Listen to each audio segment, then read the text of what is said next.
இன்னைக்குரிய devotion ஜெப ஆலயத்தில் அசுத்த ஆவி. மார்க்கு 1:23. அசுத்த ஆவிகள், பிசாசு, சாத்தான் பற்றிய எதையும் விஞ்ஞானிகள் நம்புவதில்லை. ஆனா வேதம் அசுத்த ஆவிகள் உண்டு அப்படிங்கிறத பற்றியும் அவைகள் மனிதனுக்கும் புக முடியும் அப்படிங்கிறத பத்தியும் நமக்கு பேசுகிறது.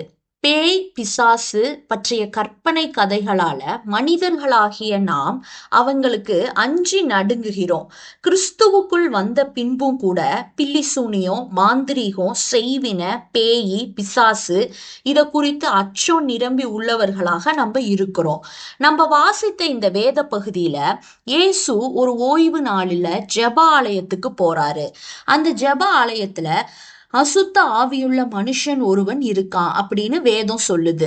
சுடுகாடு, வேப்ப மரம், புளிய மரம், தற்கொலை செய்து கொண்டவங்களுடைய வீடு, இப்படிப்பட்ட இடத்துல பிசாசுகள் வாழும் அப்படின்னு நம்ம நினைக்கிறோம்.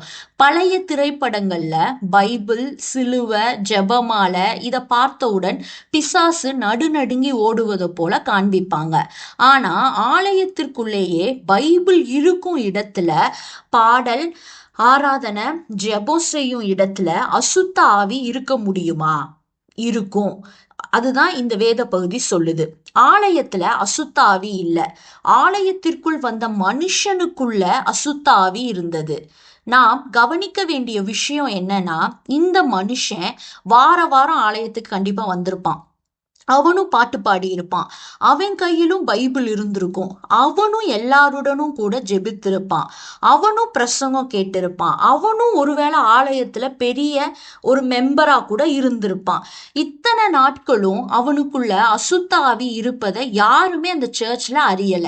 பிசாசு அவனுக்குள்ள இருப்பதற்கான எந்த அறிகுறியும் யாருக்குமே தென்படல. அப்படின்னா இது வேற மாதிரி பிசாசு.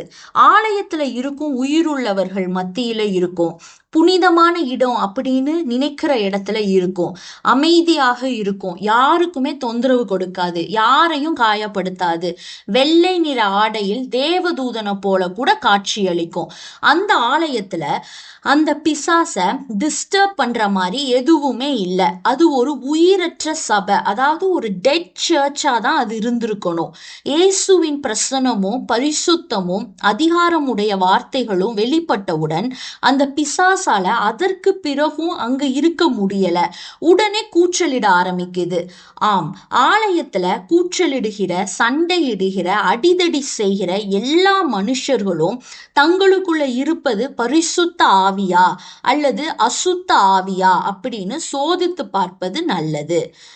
ஆண்டவரே, என்னை ஆராய்ந்து சோதித்தறிய உதவும். ஆமேன்.